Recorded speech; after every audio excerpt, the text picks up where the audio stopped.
যাবে না, কোন মানুষকে চেষ্টা করা যাবে না।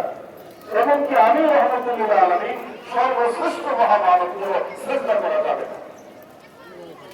সর্বশ্রেষ্ঠ মহামানবকে যদি চেষ্টা করা না যায় তাহলে শাহজালাল রহমতুল্লাহ আলাইহির মাজারে এসে করা যাবে নাকি করা যাবে না?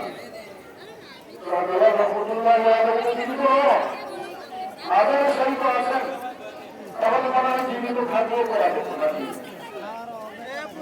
কথা যেখানে রহমতুল্লাহ আলামিনকে চেষ্টা করা যায় না, সবচেয়ে মহান কোন মানুষ দুনিয়াতে আর কেউ আছেন? শাহজালাল রহমতুল্লাহ গাছের উপরে না নিচে? অনেক নিচে। সুলতানের আউলিয়া থেকে সকল আউলিয়াদের উপরে, রাসূলদের উপরে না নিচে?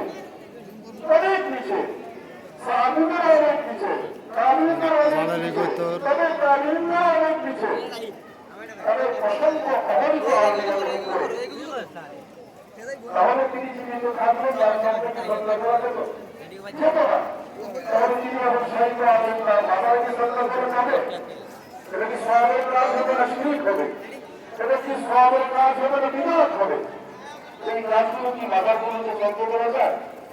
আমরা যারা দায়িত্বশীল আমাদের কর্তব্য এগুলোকে এগুলো থেকে মানুষকে বিরত রাখা।